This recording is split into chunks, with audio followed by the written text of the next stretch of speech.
መረጃ ነበረ። ምን አይነት መረጃ? ይሄን ነገር አንተ ሳትሆን ሄርሜላ እንደገዛችሁ ሰምቻለሁ። ሰላም ጉድ ዩቲዩብ ቻናል የቤተሰቦች ደህና ናችሁልኝ ወይ? እንዴት ከረማችሁልኝ? እኔ ደህና ነኝ፣ እግዚአብሔር የተመሰገነ ይሁን። ትላንትና ሩታና አብርሽ ያው በሰርፕራይዝ ድጋሚ መተው እኔም ቪዲዮ ዛሬ አልሰራሁኝም። በጣም ይቅርታ ቤተሰብዬ፣ እየጠፋሁ አስቸግሬያለሁ አይደል? ትላንትና በተለቀቀው ቪዲዮ ያው በጣም ደስ ብሎኝ ነበረ። ያው አብርሽ ጥሩ ነገር እያደረገ ነው፣ በጣም ደስ ይላል ብዬ ነበር። ዛሬ ደግሞ እንግዲህ ሩታና አብርሽ ሌላ ታሪክ ውስጥ ገብተዋል። ሄርሜላ ጭራሽ ወርቁ የተገዛው የአንገት ሀብሉና የእጁ በሄርሜላ ገንዘብ ነው፣ ሄርሜላ ናት የገዛችው ብለዋለች ለአብርሽ። እናም እንግዲህ በመካከላቸው ጸብ እንደገና ተፈጠረ ማለት ነው። እነዚህ ልጆች በቃ ሰላም አይበርከት ተብለው ተረግመዋል እንደ መካከላቸው። የምሬን እኮ ነው ቤተሰብዬ፣ ሰላም አይኑራቸው፣ ደስታቸው በቃ ትንሽ ትንሽ ጊዜ ብቻ ይሁን ተብሏል። ምንድነው እንደዚህ አይነት የትዳር ህይወት የፍቅር ታሪክ? እኔ እኮ ግርም እያለኝ ነው፣ የምሬን ነው። እና ደግሞ አቃጣሪው ሰውዬ ማነህ ካንተ ይሄንን ወሬ ለሩታ ሹክ ያልካት? አንተ በደንብ አድርገህ ማለት ነው እይታ ውስጥ መግባት አለብህ፣ በደንብ እይታ ውስጥ። የምሬን ነው ቤተሰብዬ።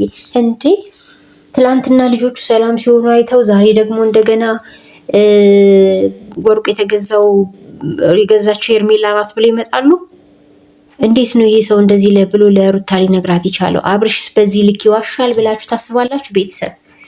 እኔ እንጃ። ከወሬው አንጻር ሲያወራ ምናምን አብርሃም ይዋሻል አልመሰለኝም ነው። የአብርሃም ነገር አይታወቅም ቤተሰብ።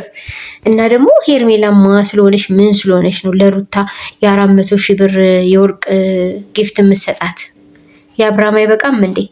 እሷ ምንድነው በጎ አድራጎት ስራ ወይ ትጀምርልን፣ በቃ በይፋ ትጀምር፣ ምን ችግር አለው?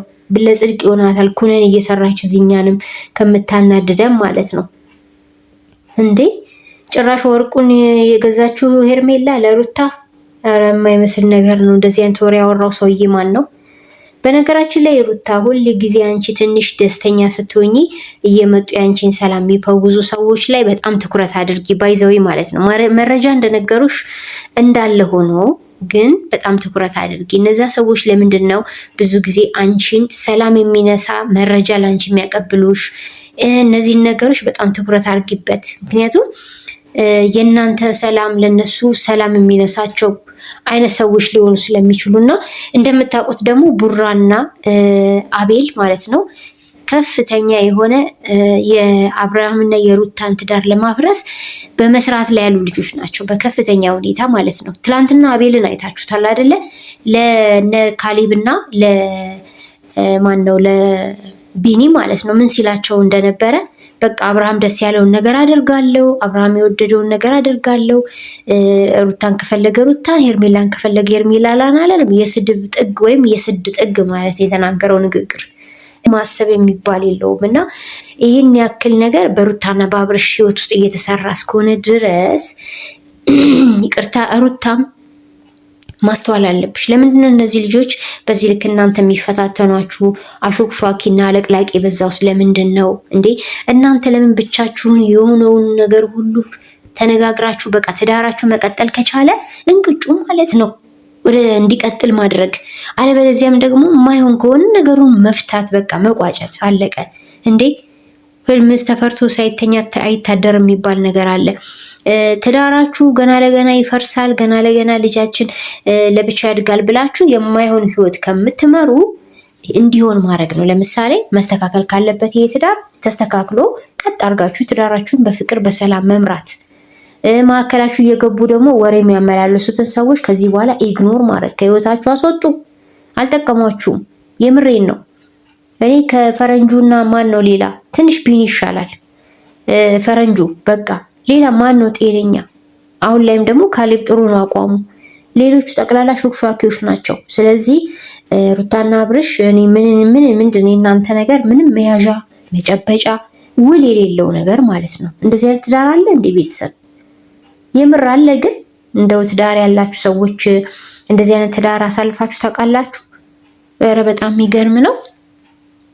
እና ማለት ነው ሩታም አንቺን በዚህ ልክ አትጎጂ።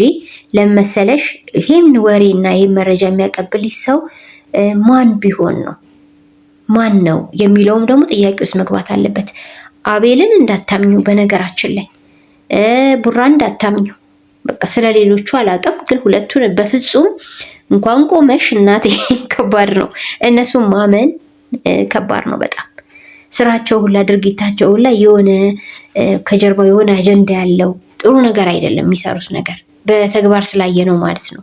ስለዚህ በእርግጥ አብርሃም ጥሩ ያደርጋል አንልም። ቤተሰብዬ ይቅርታ አድርጉልኝና ሩታ በዚህ ልክ አብርሃም እንድጠረጥር ያረጋት ምክንያት አልፈርድባትም። አሁንም ልጁ ያልተቋጨ ችግር አለበት፣ ያልተቋጨ። እኛ ተው ይህን ነገር አስተካክል እያልን እንለፈልፋለን። እሱም ይህን ነገር ማስተካከል አልፈለገም። ሄርሜላን ውጪልኝ ከህይወቴ ብሎ ማባረር አልቻለም። ስለዚህ አሁን ድረስ እሷ በሱ እንደተጠረጠረች ነው። አንዴ እርጉዝ ነች ትባላለች፣ አንዴ እንደዚህ 500,000 ብር ወርቅ ሰዓት መስጠት ማለት ለአብርሽ እናንተ ስታስቡት ሄርሜላ ምን አይነት አጀንዳ ቢኖራት ነው ከጀርባ? ማንም እኮ ያደረገው ማታውቀው ለመጀመሪያ ጊዜ ያወቀችውን ሰው ነው፣ ለዛውም ማለት ነው በዛ ሙድ የመጣችበት። ስለዚህ ይሉንታም ይዞ ከሆነ አብርሽ ወንድሜ ትሰማኛለህ፣ ይሉንታ ትዳርህን አቆመውም። ገባ አይደለ? ፍርስርስ አርጋ እሷ ነገ ሌላ ቦታ ደግሞ ሄዳ ታለቃቅሳለች። ምናልባት የለመደች ሳትሆን አቀርም። ስለዚህ ምርጫህን ማስተካከል አለብህ፣ መጽዳት አለበት ያንተና ሄርሜላ ነገር። ሩታ ብትጠረጠርክም ለምን ጠረጠርሽኝ እንዳትላት። አሁንም ድረስ ያልተዘጋ ፋይል ስላለ፣ አሁንም ድረስ የሚታዩ ጥሩ ያልሆኑ ነገሮች በአንተና በሄርሜላ መካከል ስላለ፣ ልጅቷ እንዳበደ ሰው ነው አንተ ላይ እየተጥመለመለች ያለችው። እንደሰከረም ሰው ያረጋታል። እኔ ነገሯ ሊገባኝ ስላልቻለ ማለት ነው። ስለዚህ ሩታን አልፈርድባትም። ወሬም ሰምታ ብታምንም አልፈርድባትም። አንድ ሰው እኮ የሆነ ነገር አይቶ ነው ተጠራጣሪ የሚሆነው። ለምሳሌ የሆነን ሰው የሆነ ነገር ደጋግማችሁ ካያችሁበት እና ሌላ ጊዜም የሆነ ነገር አይታችሁ ያ ነገር በቃ እንደዚህ ነው ብላችሁ የምትጠረጥሩ ከሆነ እውነት ሊኖራችሁ ይችላል። ግን ግምታዊ ጥርጣሬ አያዋጣም። ይሄ ጥርጣሬ ግን የሩታ ጥርጣሬ ግን የመጣው ከደረሰባት ነገር አሁንም ድረስ ሄርሜላና አብርሽ መካከል ያልተቋጨ ነገር ስላለ እሷ የፈለገችውን ነገርም ስላልተገበረ ነው። ይህን ያህል መኪና ገዝቶ መስጠት፣ ወርቅ መግዛት፣ ይህ ሁሉ ደረጃ ከሄድክ ሚስትህን ለምንድን ነው የምትወደውን ነገርስ አንድ ድርጊት ያልፈጸምክላት? እሱም በአንተ ህይወት ውስጥ የሚመጡ ሴቶችን ኖ ማለት ልመድ፣ በትዳራቸው መሀል የሚገቡትን ሴቶች አታቅርባቸው እያለች እሱም መተግበር ለምን አቃተክ? የኔም ያልተመለሰልኝ ጥያቄ ነው። ባይዘዌ ማለት ነው አንተ ከገዛው መኪናና አንተ ከገዛው ወርቅ በላይ ሩታ ትልቅ መስዋዕትነትን ትልቅ ጊፍት ሰጥታለች። ይሄም ደግሞ ወንድ ልጅ ምንም ይሁን ልጅ ሰጥታለች። ስለዚህ ማለት ነው የእሷን አንድ ጊዜ የሆነ ሀሳቧን የምትፈልገውን ነገር አለማክበር በራሱ አንተ እንድትጠረጠር ያደርግካል ማለት ነው። ሄርሜላን ተው፣ ከህይወት አስወግድ፣ አይሆንም፣ በእኔና በአንተ መካከል ሰላም አልሰጠችኝም ካለች እሺ ውድ ባለቤቴ ካንቺ አይበልጥም፣ ትዳሬ ነው ህይወቴ ነው የሚበልጥብኝ ብለህ እርግፍ አድርገህ ትተው ነበረ። ስለዚህ ተጠርጠር በደንብ። እንዲያውም ይጠርጠራ ቤተሰብ፣ ያው ይጠርጠራ፣ አብርሽ መጠርጠር አለበት። የምሬን እኮ ነው ሳስበው፣ ስራው እኮ ነው ልጅቷ እንድትወዛገብ ያደርጋት እንጂ ሽንጧን ገትራ ለአንተ ትከራከርልህ ነበር። አንተ ጋር እውነት ቢኖር ማለት ነው አንተ ጋር የሆነ እምነት ያለው ነገር ብታሳያት ኖሮ ከዚህ በፊትም በመጡት ሴቶች ልክ ለእሷ ብታስከብራት፣ እሷን በዚህ መልክ ሲመጡ አንተ ኢግኖር ብታረጋቸው ኖሮ ሩታ ዛሬ ለአንተ ተከራካሪ ትሆን ነበረ። ግን ከአንድም ስንቴም ማለት ነው እሷን ሳይሆን ሌሎቹን እየሰማ ብዙ ደስ የማይሉ ድርጊቶች አልፈዋል በአንተና በሌሎች ሴቶች መካከል።